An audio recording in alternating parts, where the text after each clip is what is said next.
Hello friends, welcome to our YouTube channel teaching exam overload. दोस्तों, आज के session के अंतर्गत आपकी जो सीटेट जुलाई 2024 की क्लासेस लगातार और बेहतरीन ढंग से चल रही हैं, उसमें आज हमारी एसएसटी की नेक्स्ट क्लास है। इसमें आज हम एसएसटी क्लास 8 एनसीईआरटी हिस्ट्री के चैप्टर नंबर 4 को पढ़ेंगे, जिसका नाम है आदिवासी, दीकू मतलब बाहरी लोग और एक स्वर्ण युग की कल्पना। आदिवासी, दीकू और एक स्वर्ण युग की कल्पना, जो कि क्लास 8 एनसीईआरटी हिस्ट्री का चैप्टर नंबर 4 है। चलिए फिर सेशन को शुरू करने से पहले हमारी एक रिक्वेस्ट है कि हमारे चैनल को लाइक करें, सब्सक्राइब करें तथा ज़्यादा से ज़्यादा शेयर करें। चलिए देखते हैं इसमें पहला पॉइंट क्या दिया गया है। पहला पॉइंट है, 1895 में बिरसा नाम के एक आदमी को झारखंड में छोटा नागपुर के जंगलों और गाँवों में घूमते देखा गया था। तो इसमें बताया गया है कि 1895 में बिरसा नाम का एक आदमी था, जिसे झारखंड में खास करके छोटा नागपुर के जंगलों में घूमते पाया गया था, देखा गया था। लोग कहते थे कि उसके पास चमत्कारी शक्ति थी। तो उस समय ऐसा मानना था कि उसके पास एक चमत्कारी शक्ति है और वह सारी बीमारियों को दूर कर सकता है। वह सभी बीमारियों को दूर कर सकता है। वह जनजाति, कौन सी जनजाति से बिलोंग करता था? मुंडा जनजाति से बिलोंग करता था। साथ ही वह अनाज की छोटी सी ढेरी को कई गुना बढ़ा भी देता था। ऐसा लोग मानते थे कि वह अनाज की छोटी बोरी है, मतलब कि 5 किलो अगर अनाज है तो उसको और कई गुना कर, 2 गुना, 3 गुना, 4 गुना कर देता था। बिरसा में खुद यह ऐलान कर दिया था कि उसे भगवान ने लोगों की रक्षा और उनके दीकुओं की गुलामी से आज़ाद कराने के लिए भेजा है। और बिरसा ने खुद इस बात का ऐलान ही कर दिया था कि भगवान ने उसकी रक्षा करने के लिए उसको भेजा गया है, लोगों की रक्षा करने के लिए वह आया है। और दीकू कौन होते हैं? जो बाहरी लोग होते हैं। वे लोग दीकू किसे कहते थे? बाहरी लोगों से। और दीकू की गुलामी से आज़ादी दिलाने के लिए वह यहाँ धरती पे अवतरित हुआ है भगवान के द्वारा। कुछ समय के भीतर हजारों लोग बिरसा के पीछे चलने लगे और कुछ समय के पीछे भीतर ही क्या हुआ कि इसके कई अनुयायी हो गए। आगे वे उसे भगवान मानते थे और वे लोग इन्हें भगवान मानने लगे और इन्हें यकीन था कि वह उनकी समस्याओं को दूर करने आया है। और वे लोग मानने लगे थे कि बिरसा भगवान के भेजे हुए अवतरण लिए हैं, भगवान के द्वारा भेजे गए हैं और ये इनकी समस्याओं को दूर कर सकते हैं। आगे बिरसा के बारे में बताया गया है कि इनका जन्म एक मुंडा परिवार में हुआ था। मुंडा एक जनजाति समूह है जो खास करके छोटा नागपुर क्षेत्र में होती है। प्रश्न बना था कि मुंडा जनजाति जो है वह किस क्षेत्र से बिलोंग करती है? छोटा नागपुर क्षेत्र से बिलोंग करती है। और बिरसा किस जनजाति के थे? तो बिरसा मुंडा जनजाति के थे। आगे देखते हैं। आगे है, उनमें से कुछ आदिवासी समुदाय झूम खेती करते थे और कुछ आदिवासी समुदाय इसमें झूम खेती करते थे। झूम मतलब क्या होती है? झूम खेती घुमंती खेती को कहा जाता है। इस तरह की खेती अधिकांशतः जंगलों में छोटे छोटे भूखंडों पर की जाती है। इसमें क्या होता है? जंगलों में छोटे छोटे भूखंडों पर खेती की जाती है और ये लोग ज़मीन तक धूप लाने के लिए पेड़ों के ऊपरी हिस्से काट देते हैं। ये लोग क्या करते हैं?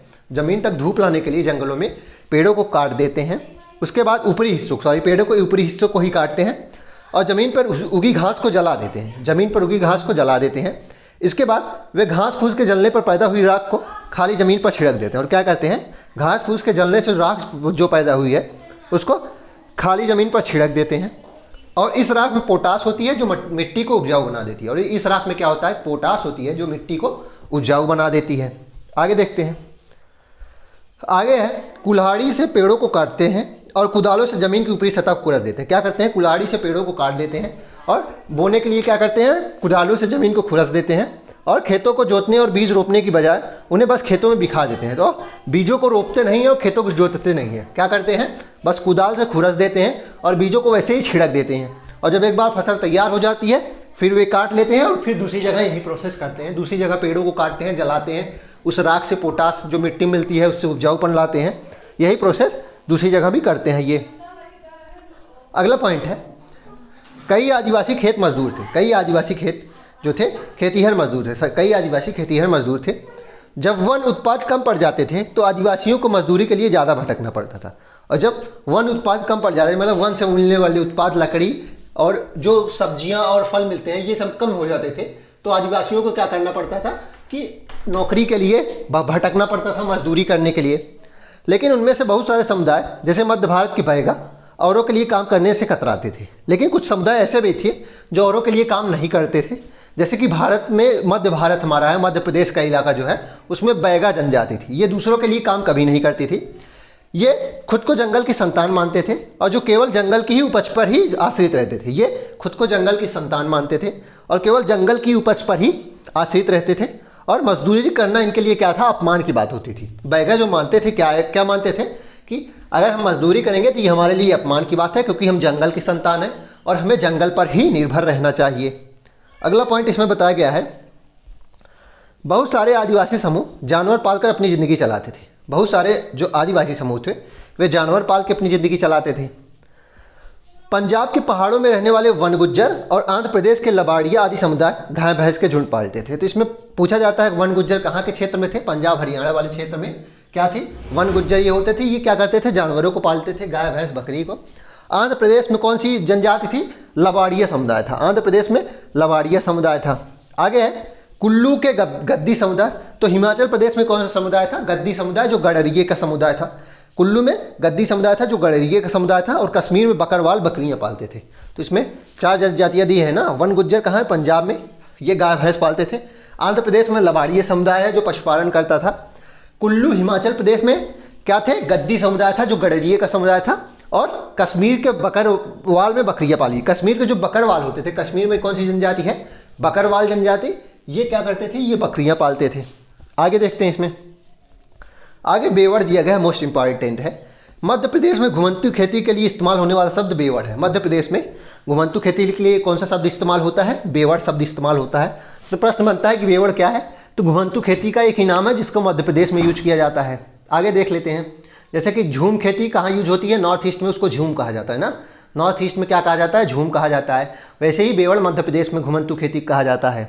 आगे देखते हैं, आगे है अंग्रेजों के आने से पहले बहुत सारे इलाकों में आदिवासियों के मुखियाओं का महत्वपूर्ण स्थान होता था। अंग्रेजों के आने से पहले क्या था, आदिवासी जो मुखिया होते थे उनका गांव में, समुदाय में बहुत ज़्यादा महत्वपूर्ण स्थान होता था, और उनके पास औरों से ज़्यादा आर्थिक ताकत होती थी, और उनके पास उस समुदाय में सबसे ज़्यादा आर्थिक ताकत होती थी और अपने इलाके को नियंत्रण करते थे।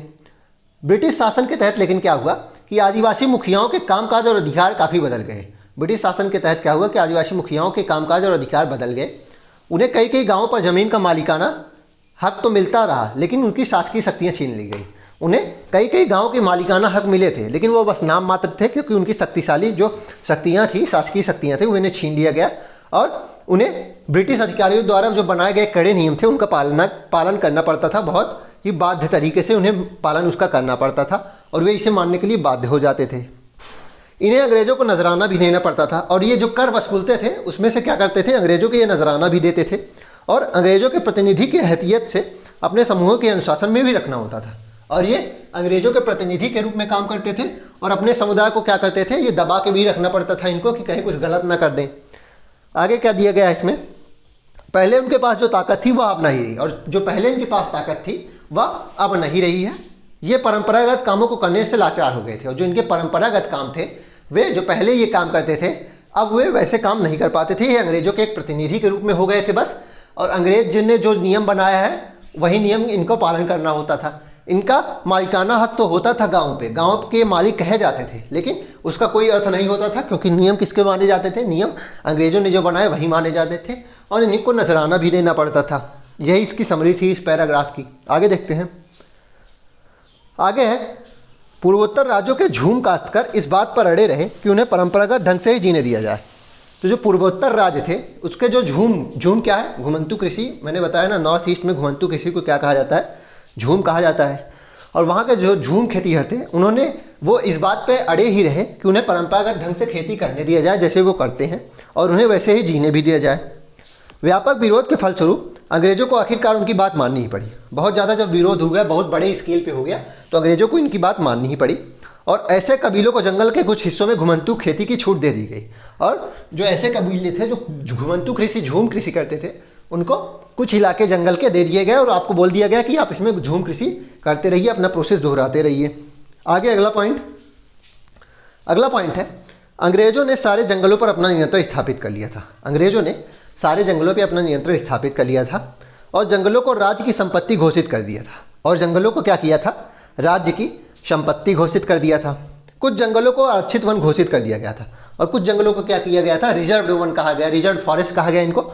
और ये ऐसे जंगल थे जहाँ अंग्रेज अपने ज़रूरत के लिए सामान ले सकते थे और कोई नहीं ले सकता था। इसमें क्या था कि अंग्रेज के ज़रूरतों के लिए इमारती लकड़ी की जो आवश्यकता पड़ती थी उसको ये सिर्फ यही ले सकते थे क्योंकि आरक्षित वन था और कोई इसका यूज़ नहीं कर सकता था। आगे है, इन जंगलों में लोगों को स्वतंत्र रूप से घूमने, झूम खेती करने और फल इकट्ठा करने या पशुओं का शिकार करने पर बैन लगा दिया गया था, बाध्य या इजाज़त नहीं दिया गया था। ये आरक्षित वन की श्रेणी में आते थे। आगे अगला पॉइंट देख लेते हैं। अगला पॉइंट है कि बहुत सारे आदिवासी समूहों के औपनिवेशिक वन कानून का विरोध किया। तो जो औपनिवेशिक वन कानून था, जो औपनिवेशिक सरकार थी, जो अंग्रेजों की सरकार थी, जो उसका वन कानून जो उन्होंने लाया था, उसका बहुत सारे आदिवासी समूहों ने विरोध किया। उन्होंने नए नियमों का पालन करने से इनकार कर दिया और ये नए नियम जो लाए गए, इसका पालन करने से आदिवासी समूहों ने इनकार कर दिया और अपने पुराने तौर तरीके से चलने की बात इन्होंने कही, जिन्हें सरकार गैर कानूनी घोषित कर चुकी थी। और वैसे ही झूम कृषि, वैसे ही शिकार करने की बात ये करते थे जिसको सरकार गैर कानूनी कर चुकी थी, घोषित कर चुकी थी। कई बार उन्होंने खुलेआम बगावत भी की और कई बार क्या हुआ कि इन्होंने खुलेआम बगावत भी की। 1906 में सांग्राम संगमा द्वारा असम में, ये बहुत इंपॉर्टेंट लाइन है, 1906 में जो सांग्राम संगमा है, असम में युद्ध हुआ था, विद्रोह हुआ था। 1930 के दशक में मध्य प्रांत में हुआ था, जिसे वन सत्याग्रह कहा गया और ये इसी तरह के विद्रोह थे। सांगम संग्रह द्वारा असम में 1906 में विद्रोह हुआ था, इसको नोट कर लीजिएगा। आगे देखते हैं। आगे है कि वर्तमान झारखंड में स्थित हजारीबाग के आसपास रहने वाले संथाल रेशम के कीड़े पालते थे। पहला इंपॉर्टेंट पॉइंट कि जो संथाल जनजाति है वो कहाँ है, वर्तमान झारखंड में स्थित हजारीबाग के आसपास रहते थे। झारखंड हजारीबाग में ये रहते थे, रेशम के कीड़े पालते थे। दूसरा पॉइंट हो गया, रेशम के व्यापारी अपने एजेंटों को भेजकर आदिवासी को कर्ज देते थे और जो रेशम के व्यापारी होते थे वे अपने एजेंट भेजते थे और इन्हें कर्ज देते थे और इनके कृमि कोषों को इकट्ठा कर लेते थे और इनके जो कृमि कोष होते हैं इनको इकट्ठा कर लेते थे। 1000 कृमि कोषों के लिए 3-4 रुपये मिलते थे और जो 1000 कृमि कोष होते थे, उन जो 1000 कीड़े होते थे, इनको 3-4 रुपये उनके मिलते थे, कीड़ों के जो अंडों होते थे। आगे देखते हैं। अगला पॉइंट है, 19वीं और 20वीं शताब्दी के दौरान देश के विभिन्न भागों में जनजाति समूह ने बदलते कानूनों, अपने व्यवहारों पर लगी पाबंदियों, नए करों और व्यापारियों महाजनों द्वारा किए गए शोषण के खिलाफ कई बार बगावत की। और 19वीं और 20वीं शताब्दी में क्या हुआ कि जो विभिन्न जनजाति समूह थे विदेश के अन्य अन्य भागों से आई थी, उसमें क्या हुआ कि जो नए कर लगाए गए थे, जो नए कानून बन रहे थे, जो व्यवहार में पाबंदियाँ लगाई गई थी उनके, और जो महाजन और व्यापारी उनके ऊपर शोषण कर रहे थे, उसके बाद कई बार बगावत की। उसके कुछ उदाहरण दिए गए हैं। 1831-32 में कोल आदिवासियों ने विद्रोह किया। 1855 में संथाल, बहुत इंपॉर्टेंट है, ये दोनों इंपॉर्टेंट है, ये पूरी लाइन मान लीजिए, लेकिन सबसे इंपॉर्टेंट तो संथाल हो जाएगा। 1906 में असम में विद्रोह हुआ था सांगम संगमा के नेतृत्व में। 1831-32 में कोल विद्रोह हुआ। 1855 में संथाल विद्रोह हुआ और बस्तर विद्रोह कब हुआ, 1910 में हुआ। बस्तर विद्रोह कब हुआ, 1910 में हुआ। 1940 में वर्ली विद्रोह हुआ महाराष्ट्र में, 1940 में वर्ली विद्रोह हुआ। बिरसा जिस आंदोलन का नेतृत्व कर रहे थे वह भी इसी तरह का विद्रोह था और बिरसा मुंडा ने जो आंदोलन किया था वह भी इसी तरीके का एक आंदोलन था। आगे देखते हैं। आगे बिरसा मुंडा के बारे में दिया गया है, देख लेते हैं। बिरसा मुंडा, बिरसा का जन्म 1870 के दशक के मध्य में हुआ था। बिरसा का जन्म कब हुआ था, 1870 का जो दशक था, 1860 से 70, उसके मध्य में हुआ था, लगभग 1865-66 के बीच में हुआ होगा। उनके पिता गरीब थे, इनके पिता गरीब थे। बिरसा का बचपन भेड़ बकरियाँ चराते, बांसुरी बजाते और स्थानीय अखाड़ों में नाचते गाते बीता। और इनका बचपन जो था वो स्वतंत्र रूप से जैसे गांव के एक आम बच्चे का बीतता है, भेड़ बकरियाँ चराते, बांसुरी बजाते और स्थानीय अखाड़ों में नाचते गाते बीता था। घूमते घुमक्कड़ किस्म के थे। इनकी परवरिश मुख्य रूप से बोहंडा के आसपास के जंगलों में हुई थी और इनकी परवरिश मुख्य रूप से बोहंडा के जंगलों के आसपास हुई थी। आगे, बिरसा स्थानीय मिशनरी स्कूल में जाने लगे जहां उन्हें मिशनरियों के उपदेश सुनने का मौका मिला। तो मिशनरी मतलब कि जो ईसाई धर्म का जो स्कूल होता था उसे मिशनरी स्कूल कहा जाता था। और जो स्थानीय मिशनरी स्कूल था बिरसा वहीं जाने लगे जहां उन्हें मिशनरियों के उपदेश सुनने का मौका मिला। और शुरू में वो क्या हो गए थे, ईसाई धर्म का पालन करने लगे थे। बिरसा शुरुआत में ईसाई धर्म का पालन करने लगे। वहाँ भी उन्होंने यही सुना कि मुंडा समुदाय स्वर्ग का साम्राज्य हासिल कर सकता है। और वहाँ भी उन्होंने यही सुना था कि मुंडा जो जाति है वह स्वर्ग का साम्राज्य हासिल कर सकता है और अपने खोए हुए अधिकार को वापस पा सकता है। अगर वे अच्छे ईसाई बन जाएं और अपनी खराब आदतें छोड़ दें तो ऐसा हो सकता है। तो वहाँ उन्हें क्या बताया जाता था कि मुंडा जनजाति जो है वह अपना साम्राज्य हासिल कर सकती है फिर से, अगर वे अच्छे ईसाई बन जाए। मतलब कि यहाँ ईसाई बनने के लिए फुसलाया जा रहा था, ईसाई धर्म को ऐसे बहला फुसला के चेंज किया जाता था कि अगर वे अच्छे ईसाई बन जाएंगे तो और ख़राब आदतें छोड़ देंगे तो उन्हें ऐसा हो सकता है कि वे अपने साम्राज्य को वापस पा सकते हैं। बाद में बिरसा ने वैष्णव धर्म अपनाया। बाद में बिरसा ने क्या हुआ कि वैष्णव धर्म अपनाया और जनेऊ को धारण कर लिया। बाद में बिरसा ने जनेऊ धारण कर लिया, वैष्णव धर्म अपनाया और शुद्धता व दया पे जोर देने लगे। आगे देखते हैं। आगे है, जब आंदोलन फैलने लगा तो अंग्रेज़ों ने सख्त कार्रवाई का फैसला किया। जब आंदोलन फैलने लगा तो अंग्रेज़ों ने सख्त कार्रवाई करने का फैसला लिया और 1895 में बिरसा को गिरफ्तार किया गया। और 1895 में क्या हुआ कि बिरसा को गिरफ्तार किया गया और दंगे फसाद के आरोप में 2 साल की सज़ा सुनाई गई। और दंगे फसाद करने के लिए उन्हें 2 साल की सज़ा सुनाई गई। आगे क्या हुआ, आगे बताते हैं इसमें कि 1897 में जेल से लौटने के बाद बिरसा समर्थन जुटाते हुए गांव-गांव घूमने लगे। और जब वो 2 साल की सज़ा काट के आए तो 1897 में वो गांव-गांव अपने प्रचार में और अपने अनुयायियों को बढ़ाने लगे कि जो हमारा युद्ध, जो हमारा आंदोलन है उसमें हम और लोग इकट्ठा करते हैं। उन्होंने लोगों को उकसाने के लिए परंपरागत तरीके और भाषा का इस्तेमाल किया और लोगों को इकट्ठा करने के लिए परंपरागत प्रतीकों और भाषा का प्रयोग किया। वे आह्वान करते रहते थे और उनके नेतृत्व में साम्राज्य की स्थापना के लिए जो रावणों अर्थात दीकों और यूरोपियों को तबाह कर दें, वे आह्वान क्या करते थे कि उनके नेतृत्व में हम एक नए साम्राज्य की, हम अपने वापस साम्राज्य की स्थापना कर सकते हैं जो हमारा खोया है। और इसके लिए हमें क्या करना पड़ेगा, जो रावण है, जो दीकू हैं अर्थात जो बाहरी लोग हैं, जो यूरोपी हैं, उनको हम तबाह कर दें। बिरसा के अनुयायी दीकू और यूरोपी सत्ता के प्रतीकों को निशाना बनाते थे। जो बिरसा को मानने वाले लोग थे, दीकू अर्थात जो बाहरी लोग होते थे और यूरोपी सत्ता के प्रतीकों को निशाना बनाते थे और थाने और चर्च पर हमला किए। इन्होंने क्या किया, इनके अनुयायियों ने थाने और चर्च पे हमला किए और महाजनों व जमींदारों की संपत्ति पर धावा बोल दिया। और महाजनों और जमींदारों की संपत्ति पे धावा बोल दिया। सफ़ेद झंडा बिरसा राज्य का प्रतीक था। इंपॉर्टेंट है, सफ़ेद झंडा बिरसा का राज्य का प्रतीक था। आगे देखते हैं, आगे है सन 1900 में बिरसा की हैजे से मृत्यु हो गई थी। 1900 में बिरसा की हैजे से मृत्यु हो गई, कॉलरा पकड़ के, और आंदोलन ठंडा पड़ गया। यह आंदोलन 2 मायनों में महत्वपूर्ण था। यह आंदोलन 2 मायने में महत्वपूर्ण था। 2 कारण क्या थे इसके महत्वपूर्ण होने के। पहला, इसने औपनिवेशिक सरकार को ऐसे कानून लागू करने के लिए मजबूर किया जिनके जरिए दीकू लोग आदिवासियों की ज़मीन पर आसानी से कब्जा न कर सकें। मतलब इस आंदोलन के द्वारा ये तो हो गया था कि अंग्रेज इस बात को मान चुके थे कि हम ऐसे कानून नहीं ला सकते हैं जिनकी वजह से क्या हो रहा है कि इनको शोषण हो रहा है। जो ये आदिवासी समूह है उनसे हार चुके थे एक तरीके से, और ये इस औपनिवेशिक सरकार के कानून लागू करने के लिए मजबूर कर दिया था जिनमें दीकू आदिवासी की ज़मीन पर आसानी से कब्जा ना हो सके। दूसरा कारण क्या था कि इसने एक बार फिर जता दिया कि अन्याय का विरोध करने और औपनिवेशिक शासन के विरुद्ध अपने गुस्से को अभिव्यक्त करने में आदिवासी सक्षम थे। और दूसरा ये हुआ कि हम आपका जो अन्याय हो रहा है उसके विरुद्ध एक आदिवासी समाज भी विद्रोह कर सकता है और अपनी आवाज़ उठा सकता है। ये 2 मायने में ये बिरसा मुंडा का आंदोलन बहुत महत्वपूर्ण था। चलिए फिर इसी के साथ आज के सेशन को हम समाप्त करते हैं। आशा करता हूँ कि आपको यह क्लास पसंद आई होगी। अगर आप इसी तरह के अन्य सेशन भी देखना चाहते हैं तो हमारे चैनल को लाइक करें, सब्सक्राइब करें तथा ज़्यादा से ज़्यादा शेयर करें। साथ ही अगर आप इसकी PDF प्राप्त करना चाहते हैं तो हमारे टेलीग्राम चैनल का लिंक डिस्क्रिप्शन बॉक्स में है, आप उसको ज्वाइन कर लीजिए, आपको सारी PDF वहीं मिलेंगी। चलिए फिर, धन्यवाद।